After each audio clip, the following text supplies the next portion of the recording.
Everyone, आज atoms का NCERT solution करेंगे। तो चलिए अब अपन स्टार्ट करते हैं। Point 1, choose the correct alternative from the clues given at the end of the each statement. ठीक है। A, the size of the atom in Thomson's model is dot dot dot the atomic size in Rutherford model. और ये अपन को options दिए हैं, much greater than, no different, much less than. इन तीनों में से कौन सा सही ये बताना। ठीक है। अपना जो थॉमसन्स मॉडल होता है उसमें ये है एटम और इसके बीच में ये पॉजिटिव चार्ज होते हैं बहुत ज्यादा। ठीक है, पॉजिटिव चार्ज होते हैं और कहीं कहीं पे थोड़े थोड़े इलेक्ट्रॉन्स होते हैं। ठीक है। और रदरफोर्ड मॉडल में क्या होता है, ये अपने न्यूक्लियस में ही पूरे पॉजिटिव चार्ज होते हैं और इलेक्ट्रॉन ऐसे ऑर्बिट में चक्कर काटता है। ठीक है। तो एक्सपेरिमेंट के अकॉर्डिंग इसमें ये नहीं बताया गया था कि थॉमसन्स मॉडल का साइज बड़ा है या फिर रदरफोर्ड मॉडल का साइज बड़ा है, और इसको इक्वल ही माना गया था। ठीक है। तो अपना इसका आंसर हो जाएगा, the size of the atom in Thomson's model is no different from the atomic size in Rutherford's model। ये अपना करेक्ट हो जाएगा।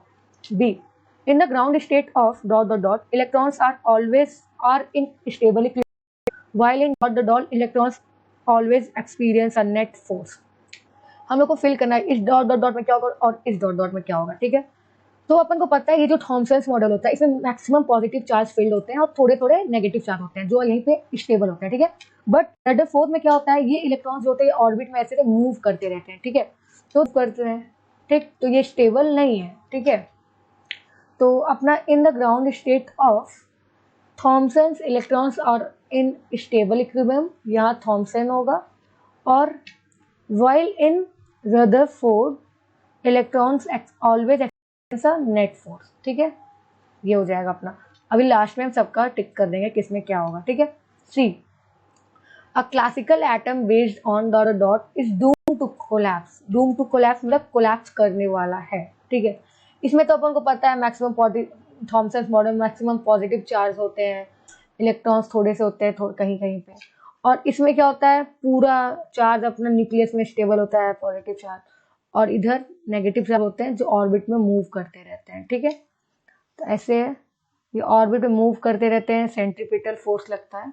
तो यही रदरफोर्ड मॉडल जो होता है इसमें डूम टू कोलैप्स होता है, बट ये रदरफोर्ड अच्छे से एक्सप्लेन भी नहीं कर पाए थे। ठीक है। D, an atom has a nearly continuous mass distribution in a dot dot dot but has a highly non uniform mass distribution in. ठीक है। ये देखो आप लोग, इसमें जो होता है ना, इसमें जो मास होता है ये कॉन्टिन्यूसली डिस्ट्रीब्यूटेड है थॉमसन्स मॉडल में। ठीक है। बट इसमें यहाँ पे न्यूक्लियस में सिर्फ डिस्ट्रीब्यूटेड है। ठीक है, रदरफोर्ड में। तो यहाँ पे अपना थॉमसन्स होगा और यहाँ पे अपना रदरफोर्ड होगा। ठीक है। E, the positively charge part of the atom possesses most of the mass in. अगर ये जो थॉमसन्स मॉडल है यहाँ पे ये पॉजिटिव चार्जेस हैं, इलेक्ट्रॉन्स मानो निकाल दिए तो पूरे पॉजिटिव चार्जेस से भरा हुआ है। ठीक है। और यहाँ पे जो रदरफोर्ड मॉडल है यहाँ पे भी न्यूक्लियस में मैक्सिमम पॉजिटिव चार्जेस ही बड़े हैं, बस थोड़े से इलेक्ट्रॉन्स है जो ऑर्बिट में चक्कर काट रहे हैं। ठीक है। तो दोनों में यहाँ पे जो है मैक्सिमम पॉजिटिव चार्जेस ही है, तो इसका आंसर हो जाएगा बोथ ऑफ द मॉडल्स। ठीक है। अब हम सबका आंसर टिक कर देते हैं। The size of atom in Thompson model is, इसका होगा नो डिफरेंट फ्रॉम। ठीक है। In the ground state of Thomson's model, electrons are in stable equilibrium, while in Rutherford, electrons are always experience a net force. ठीक। A classical atom based on Rutherford होगा इसमें। ठीक है, Rutherford। R लिख दे रहे हैं तो आप समझ रहे हैं Rutherford है, T लिख रहे हैं तो समझ रहे हैं Thomson's है। ठीक है। An atom has a nearly continuous mass distribution in a Thomson's but has a highly non-uniform mass distribution in Rutherford. The positively charged part of the atom possesses most of the mass in both of the models. Both। ठीक है। अपना पहला question हो गया है। अब अपन question second पे मूव करते हैं, मतलब 12.2। Suppose you are given a chance to repeat the alpha particle scattering experiment using a thin sheet of solid hydrogen in place of gold foil। मतलब ये जो गोल्ड फॉइल है ना, इसके जगह अपन क्या यूज करेंगे, सॉलिड हाइड्रोजन। ठीक है, सॉलिड हाइड्रोजन का सीट यूज करेंगे। ठीक है। Hydrogen is a solid at temperature below 14 kelvin. ठीक है। What result do you expect, क्या रिजल्ट एक्सपेक्ट करते हैं अपन। ठीक है।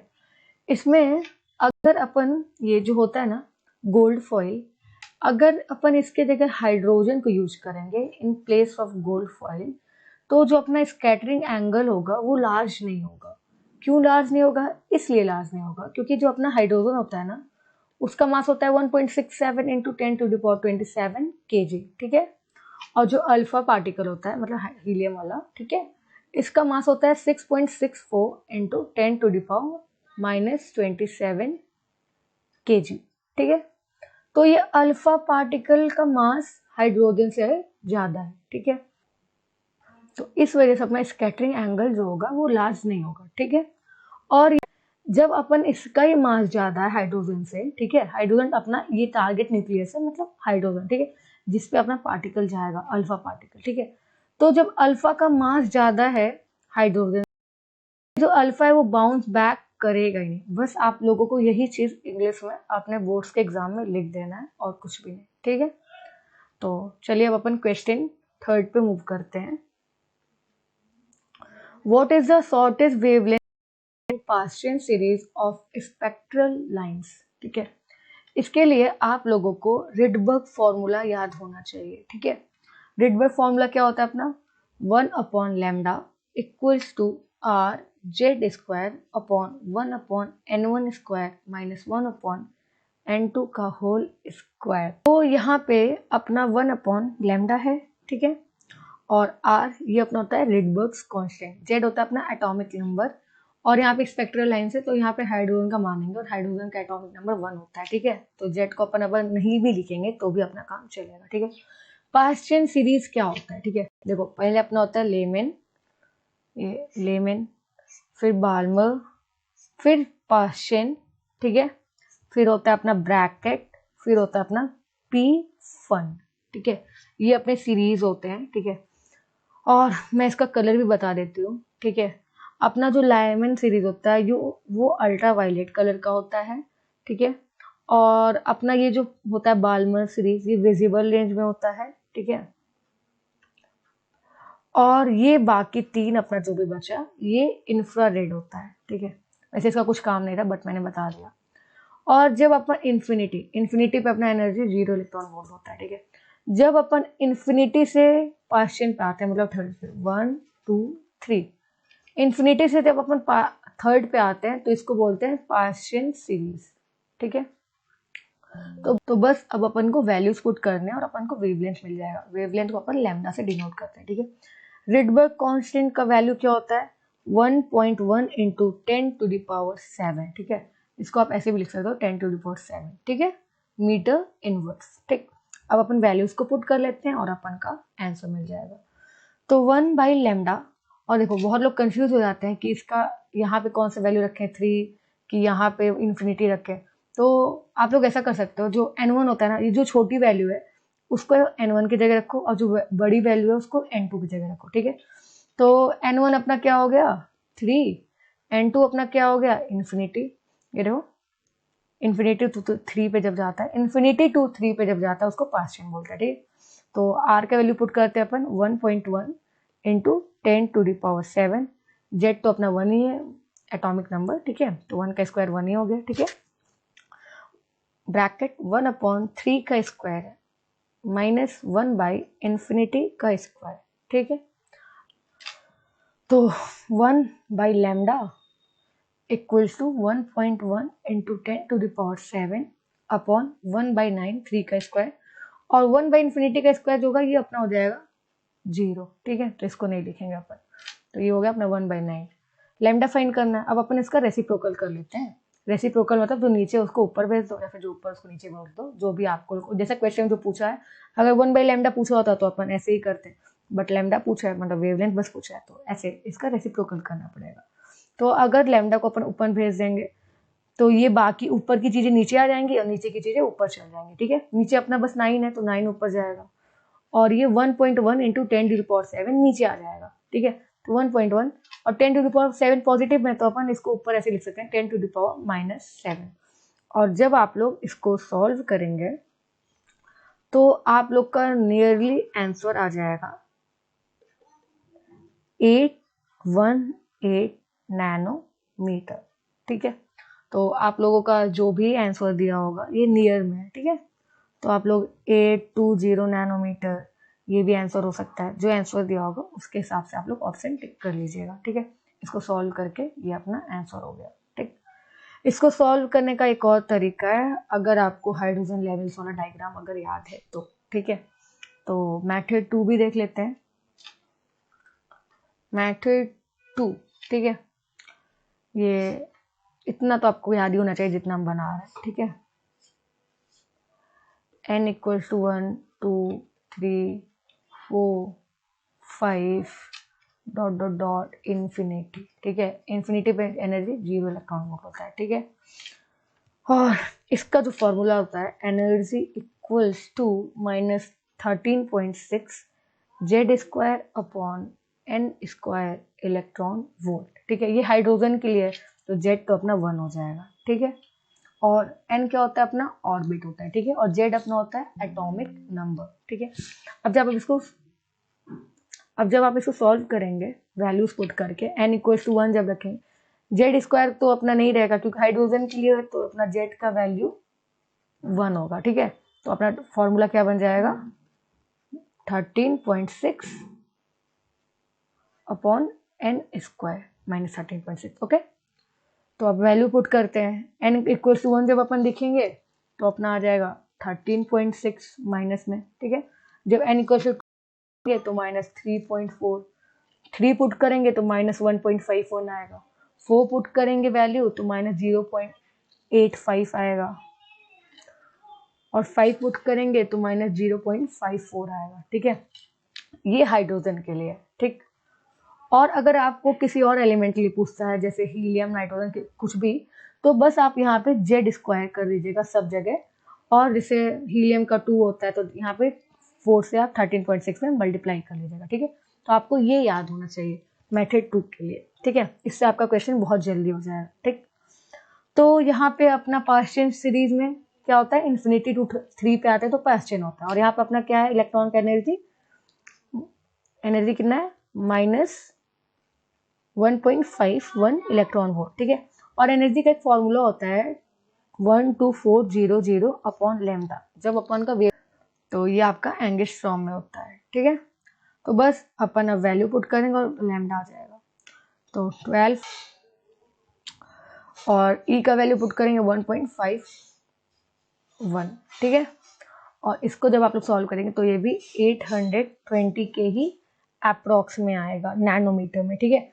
आप लोगों का ये आएगा ना 8212 एंगस्ट्रॉम, और जब आप इसको नैनोमीटर में चेंज करेंगे तो ये भी आपका 820 नैनोमीटर ही आ जाएगा, ठीक है। और 1 एंगस्ट्रॉम इक्वल्स टू 10⁻⁹ 10⁻⁻10 नैनोमीटर, ये होता है, ठीक है। Let's move to the question fourth, a difference of 2.3 electron volt separates two energy levels in an atom. What is the frequency of radiation emitted when the atom make a transition from the upper level to the lower level? ये सब बातें आप लोगों को फंसाने के लिए दी है, और बहुत लोग तो ये क्वेश्चन पढ़ के सोचेंगे कि करना क्या है, बहुत हार्ड है, टाइम टेकिंग है, एक्सेट्रा एक्सेट्रा। बट कुछ नहीं है, बस आप लोग इसमें देखो कि आपको फाइंड क्या करना है, ठीक है। आप लोगों को क्या दे रखा है, एनर्जी, ठीक है।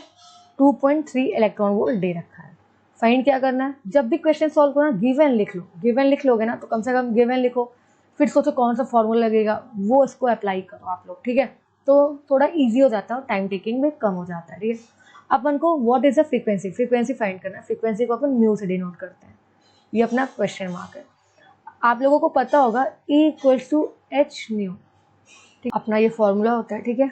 अपन को ये फ्रीक्वेंसी फाइंड करना है, तो फ्रीक्वेंसी तो क्या हो जाएगा, एनर्जी बाई एच। एच क्या होता है अपना, प्लैंक्स कांस्टेंट, पीसी लिख दिया मैंने, Planck's constant.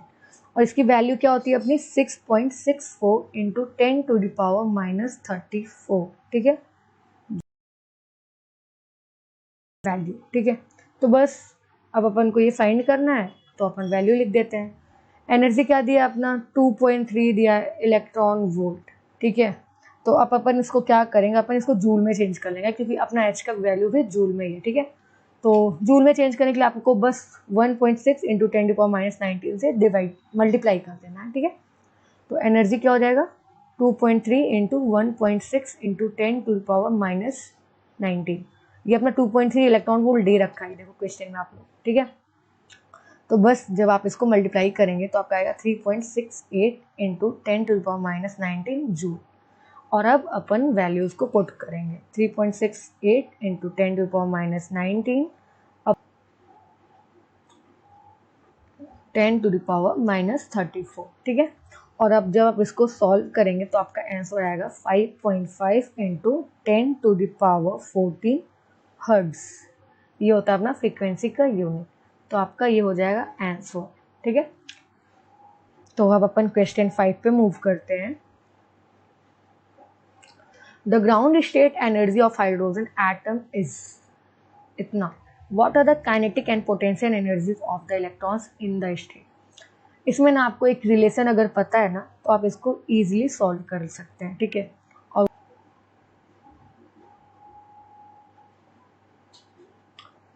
Kinetic energy equals to minus of total energy equals to minus of potential energy, जिसको यू से डिनोट करते हैं बाई 2। कितना दिया है -13.6 इलेक्ट्रॉन वोल्ट, ठीक है। तो चलो अब काइनेटिक फाइंड कर लेते हैं। काइनेटिक के लिए क्या करना पड़ेगा, एक और माइनस से मल्टीप्लाई करना पड़ेगा, क्योंकि ये रिलेशन होता है अपना माइनस टोटल एनर्जी, और फिर टोटल एनर्जी पहले से ही माइनस में दे रखा है तो काइनेटिक एनर्जी तो प्लस में हो जाएगा, बट करके दिखा देते हैं। Kinetic energy equals to minus time total energy कितना दिया है -13.6 इलेक्ट्रॉन वोल्ट। तो काइनेटिक एनर्जी कितना हो जाएगा 13.6 इलेक्ट्रॉन वोल्ट, ठीक है। पोटेंशियल एनर्जी फाइंड कर लेते हैं। टोटल एनर्जी कितना दिया है -13.6 इक्वल्स टू, ये फॉर्मूला यूज कर रहे हैं हम, ठीक है, इधर और इसका इधर किया, ठीक, minus of potential energy by 2। अब इसको अपन सॉल्व करेंगे, 2 को इधर भेज देंगे अपन, ये तो प्लस हो गया बट एक और माइनस है तो अपना इसमें आंसर माइनस में ही आएगा, ठीक है।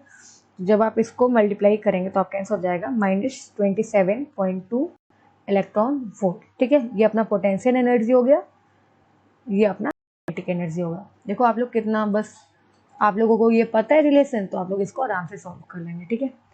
तो बोर्ड्स में क्वेश्चंस जो आएंगे ना, जितने भी क्वेश्चंस होते हैं उसमें से बहुत से क्वेश्चन इजी भी होते हैं, जिससे वीक बच्चा जो है वो भी कर पाए। तो घबराओ मत आप लोग, बस अच्छे से पढ़ाई करते रहो। एनसीईआरटी मल्टीपल टाइम सॉल्व कर लो और क्यूआईक्यू सॉल्व करो, थोड़े सैम्पल पेपर्स भी कर लेना लास्ट में। चलो let's move to the next question, question 6। A hydrogen atom initially in the ground level absorbs a photon which excites it to the n equals to 4 level. Determine the wavelength and frequency of the photon. ये जो question है ना आपका, ये question भी आपका easy ही है, but ये बहुत टाइम टेकिंग है, ये बहुत टाइम टेकिंग क्वेश्चन है। तो हम आपको सजेस्ट करेंगे कि अगर ऐसा क्वेश्चन एग्जाम में आए तो आप इसको लास्ट में ही सॉल्व करें, ठीक है, क्योंकि ऐसे क्वेश्चंस में जल्दी के चक्कर में ये क्या कहते हैं कैलकुलेशन मिस्टेक्स हो सकते हैं, ठीक है। तो चलो अब अपन इसको सॉल्व करते हैं, ठीक। हाइड्रोजन एटम दिया, हाइड्रोजन के लिए Z1 होता है, ठीक है। तो एनर्जी का फॉर्मूला लिख लेते हैं -13.6 Z²/n², बट Z तो अपना 1 ही हो जाएगा क्योंकि हाइड्रोजन एटम का बोल रखा है। Z क्या होता है अपना एटॉमिक नंबर, ठीक है। ये चलो फॉर्मूला पूरा लिख देते हैं, Z²/n², ये अपना फॉर्मूला है। बट जब अपनी इसलिए इन ग्राउंड लेवल में क्या होगा n=1 होगा, ठीक है। तो अपन ऐसे कर सकते हैं, पहले E1 निकाल लें n=1 के लिए, फिर n=4 के लिए अपन E2 निकाल लें, फिर टोटल E के लिए E2 - E1 कर लें, ठीक है। तो स्पेस बचने के लिए चलो हम आप लोगों को डिटेल में सिखाते हैं, ठीक है।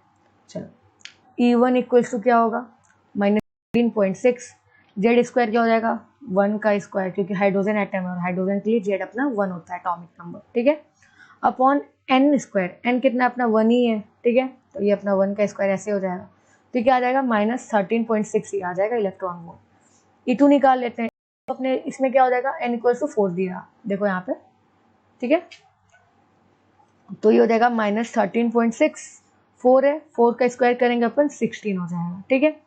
तो अभी अपन इसको कट नहीं करते हैं, क्योंकि जब अपन सॉल्व करेंगे ना, अपना ई नेट फाइंड करना है ना, तो देखो आप लोग यहाँ पे भी 13.6 है, यहाँ भी 13.6 है, तो अपना सॉल्व करने में इजी होगा। चलो सॉल्व कर लेते हैं। तो ई नेट क्या हो जाएगा, ई नेट E2 - E1, ठीक है। E2 कितना है अपना -13.6/16 और E1 कितना है -13.6/1। एक माइनस पहले से दे रखा था और E1 भी अपना माइनस में ही आया है, ठीक है। देखो कैलकुलेशन आप लोग खुद करो क्योंकि एग्जाम में आप लोग ही करेंगे, हम तो करने आएंगे नहीं। तो बस हम इसका डायरेक्ट आंसर बता रहे हैं। इसको जब आप लोग सॉल्व करेंगे तो आपका आएगा 2.04 इंटू 10⁻⁻18 जूल। ये हो जाएगा अपना ई नेट। ओके, ठीक है। तो अब अपना एनर्जी मिल गया, ठीक है। अब देखो फाइंड क्या करना है, वेवलेंथ फाइंड करना है और फ्रीक्वेंसी फाइंड करना है, मतलब लैम्डा फाइंड करना और म्यू फाइंड करना है, ठीक है। तो अपन को एक फॉर्मूला पता है, E इक्वल्स टू hc/λ, ठीक है। और c/λ को अपन म्यू भी लिख सकते हैं, ठीक है। तो चलो अब अपन इसको फाइंड कर लेते हैं। h का वैल्यू मैंने बताया था 6.64 इंटू 10⁻⁻34।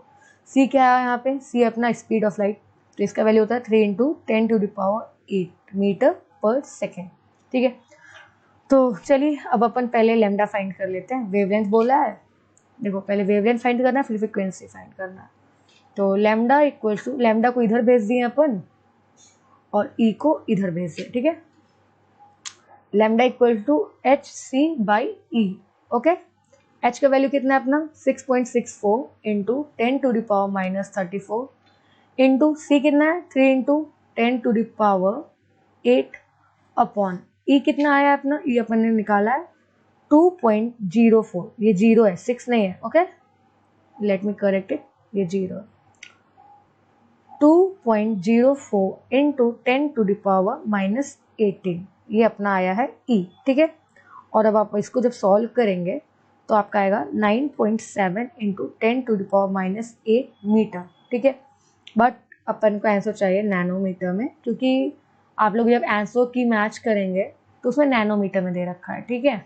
तो नैनोमीटर में चेंज कर लेते हैं। नैनोमीटर में क्या होता है, 1 नैनोमीटर इक्वल टू 10⁻⁻9 मीटर। ये बेसिक रिलेशंस है जो आपको 9th क्लास में ही बता दिए जाते हैं, ठीक है। अगर आप CBSE के हो तो, ICSE में तो बहुत पहले बता दिया जाता है। ये पॉइंट को अपन इधर भेज देते हैं, ठीक है। तो अपना हो जाएगा 97 इंटू 10⁻⁻8 अपॉन 10 हो जाएगा, उसको ऊपर भेज देंगे, ये अपॉन 10 हो जाएगा ना, ये 10 है, इसको ऊपर भेज देंगे तो 10⁻⁻1 हो जाएगा इंटू 10⁻⁻1। और आप इतने को नैनोमीटर लिख सकते हैं, तो आपका आंसर हो जाएगा 97 नैनोमीटर, ठीक है। तो अपना क्या आ गया, अपना तो ये वेवलेंथ आ गया। तो अब अपन फ्रीक्वेंसी फाइंड कर लेते हैं, ठीक है। फ्रीक्वेंसी के लिए आप लोग ये कर सकते हो, मैंने यहाँ पे बताया ना, c/λ को फ्रीक्वेंसी लिख सकते हैं, ठीक है। तो देखो पहले वेवलेंथ निकालना ही जरूरी था, क्योंकि अब अपन को वेवलेंथ का नीड पड़ेगा फ्रीक्वेंसी फाइंड करने में। तो म्यू इक्वल टू c/λ कर लेते हैं अपन। c कितना होता है 3 इंटू 10⁸, ठीक है। लैम्डा कितना है अपना 97 नैनोमीटर, ठीक है। यहाँ पे देखो आप लोग, यहाँ पे 10⁻⁻, यहाँ पे 10⁸ दिया है, ठीक है। 97 नैनोमीटर को अपन ऐसे भी तो लिख सकते हैं 9.7 इंटू 10⁸। देखो यहाँ पे था, मैंने इसको कन्वर्ट किया ना, यहाँ पे देखो ना आप लोग। ऐसा मैंने क्यों किया, ऐसा करने से कैलकुलेशन इजी हो जाएगा, ठीक है। ये -8 है, ओके, सी हियर। तो बस अब अपन इसको सॉल्व कर लेते हैं। ऐसे 10⁻16 हो जाएगा तब, ठीक है। तो और जब इसको सॉल्व करेंगे तो अपना आंसर आएगा 3.1 इंटू 10⁻15 हर्ट्ज। फ्रीक्वेंसी भी निकल गया, वेवलेंथ भी निकल गया। देखो ये भी क्वेश्चन इजी था बट लेंथी था, ठीक है। और कैलकुलेशन इसमें आपको सही से करना है। चलिए अब अपन क्वेश्चन 7 पे मूव करते हैं। A. Using the Words model, calculate the speed of the electron in a hydrogen atom in the n equals to 1, 2 and 3 levels. B. Calculate the orbital period in each of these levels. Okay. तो अब अपन इसको solve करते हैं। तो ये question solve करने के लिए आप लोगों को कुछ फॉर्मूलाज याद होने चाहिए, ठीक है। तो चलो अब अपन आपको हम बताते हैं। रेडियस का फॉर्मूला क्या होता है, 0.529 into n square by Z angstrom, ठीक है। और यहाँ से अपन को एक चीज़ और पता चल रहा है, एंगस्ट्रॉम, ठीक है। और एक रिलेशन भी याद कर लो आप लोग, आर जो होता है ना अपना, वो मास के इन्वर्सली प्रोपोर्शनल होता है, ठीक है।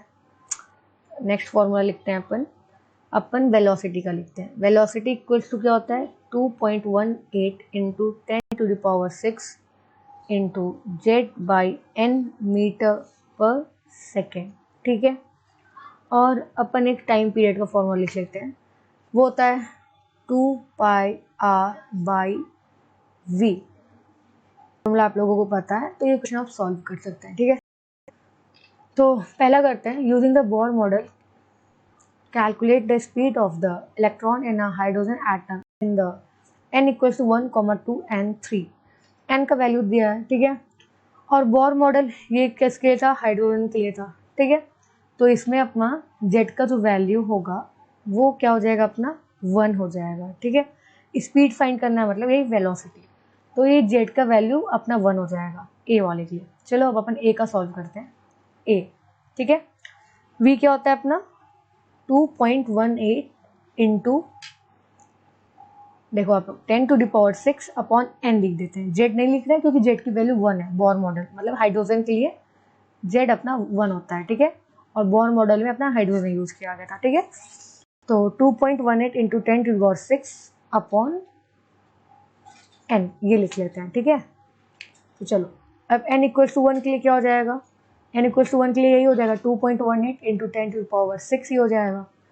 n इक्वल्स टू 2 के लिए क्या हो जाएगा, तो इसमें आप लोगों को क्या करना है, 2.18 इंटू 10⁶ अपॉन n की जगह आप लोगों को 2 रख देना है, ठीक है। तो जब आप इसको सॉल्व करेंगे तो आपका आएगा 1.09 इंटू 10⁶ मीटर पर सेकेंड, ठीक है।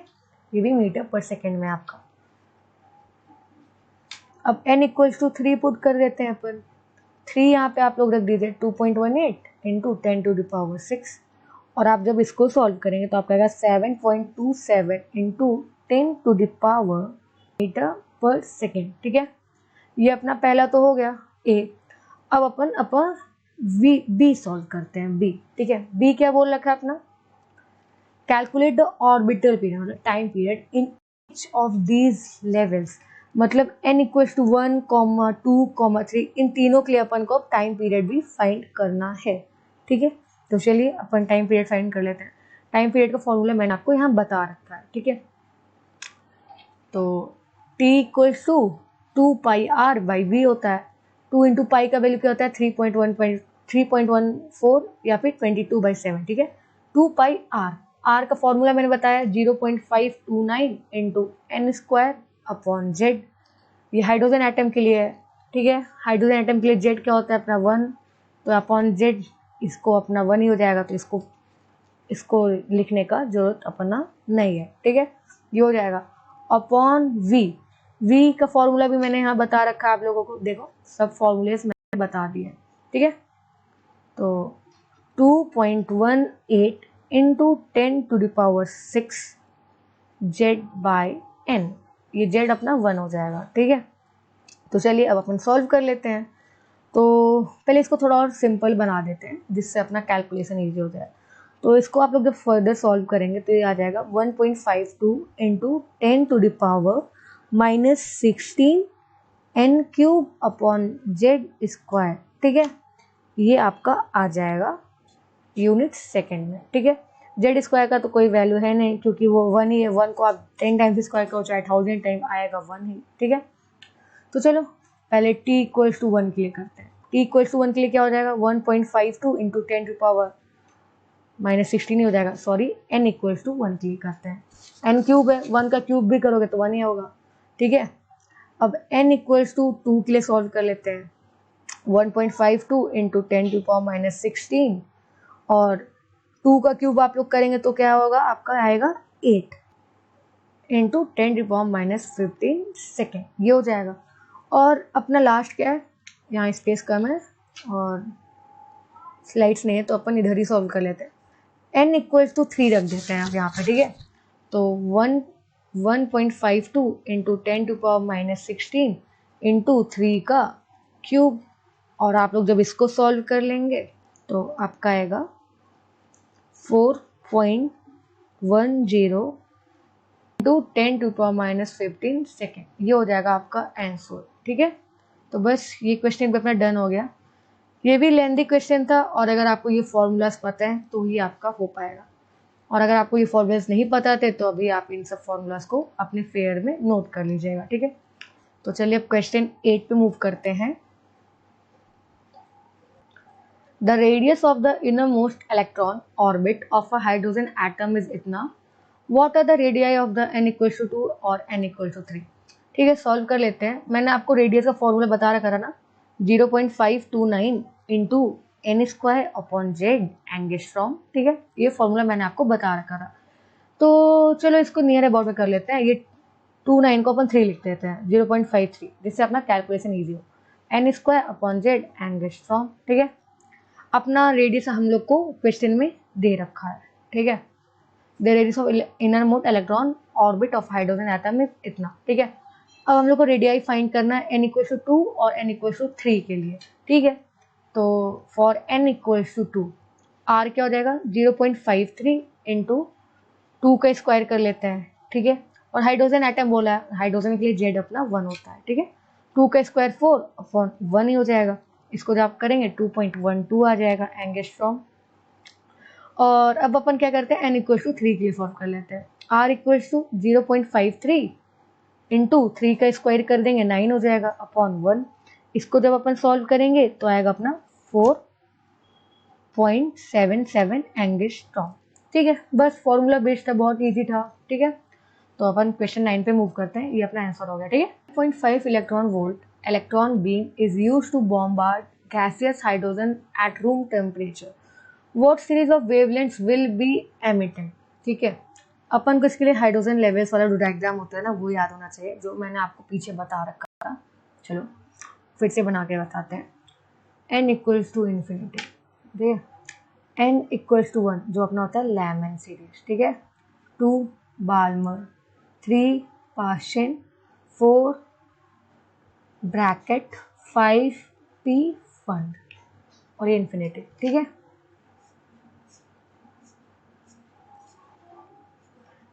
इन्फिनिटी पे एनर्जी कितना होता है, 0 इलेक्ट्रॉन वोल्ट। ठीक है, 1 पे कितना होता है फॉर हाइड्रोजन एटम के लिए।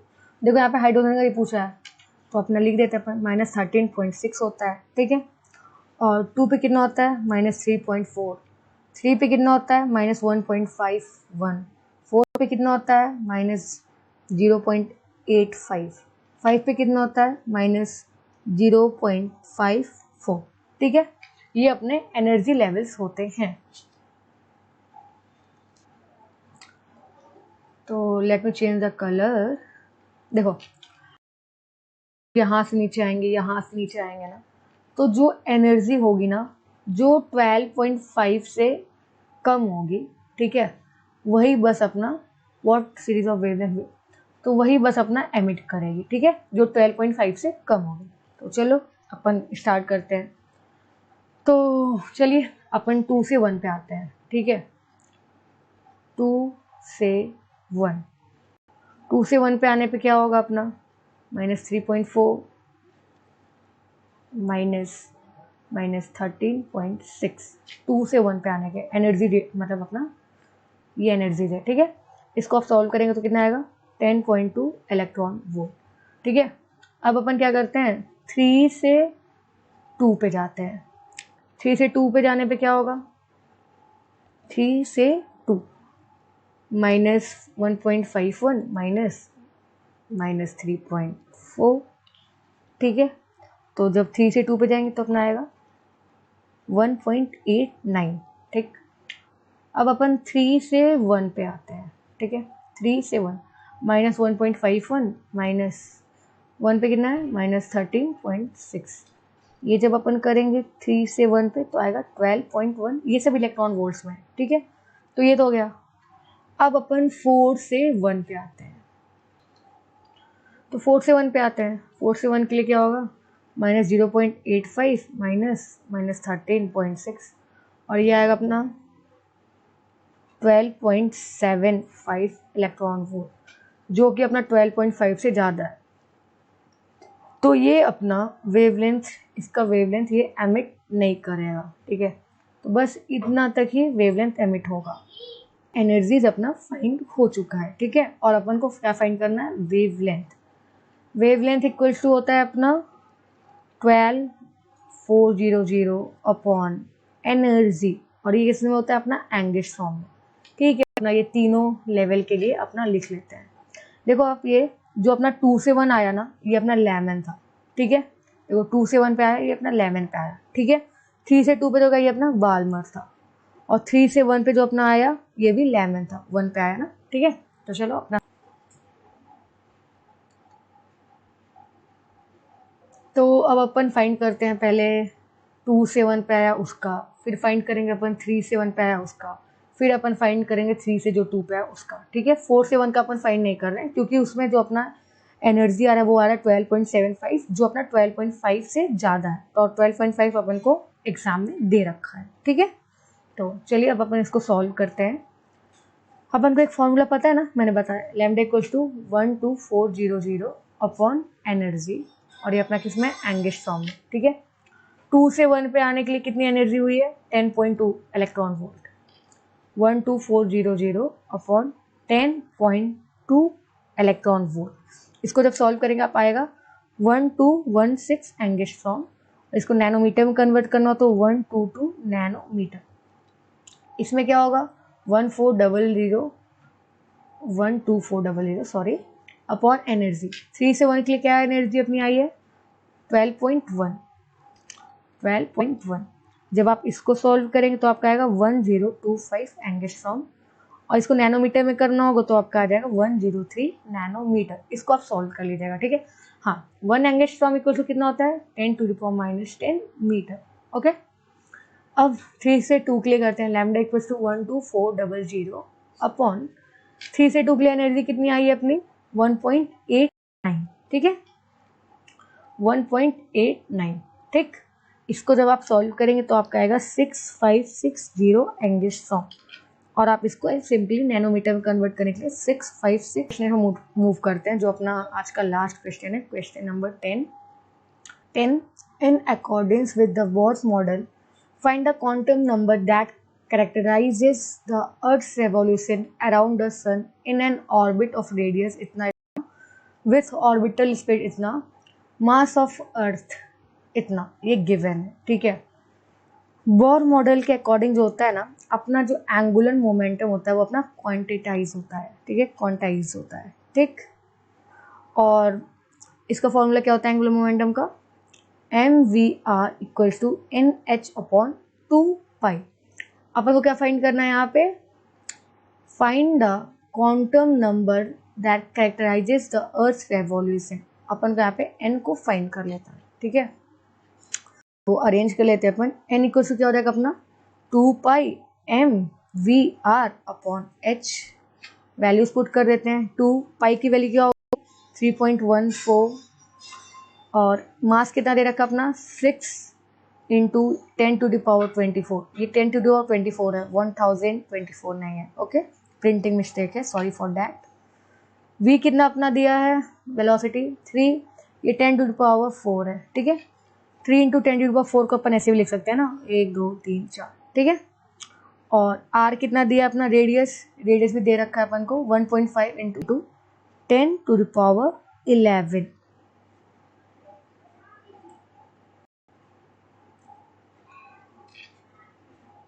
तो ये आया 1.5 इंटू 10⁻11। h क्या होता है अपना, h होता है अपना प्लैंक्स कांस्टेंट, जिसकी वैल्यू होती है 6.64 इंटू 10⁻34, ओके। और आप जब इसको सॉल्व करेंगे तो आएगा आपका 2.56 इंटू 10⁻74, ये हो जाएगा अपना आंसर, ठीक है। तो ये अपना लास्ट क्वेश्चन था। तो बस इसी के साथ bye bye, Radhe Radhe. And बहुत दिन बाद वीडियो आया, गेस 2 और 3 वीक्स के बाद, सॉरी फॉर दैट, एक्चुअली कुछ प्रॉब्लम से इसको ऐसे लेट हुआ, तो सॉरी।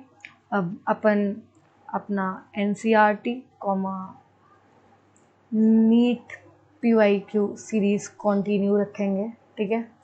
आप लोग सपोर्ट दिखाते रहिएगा, राधे।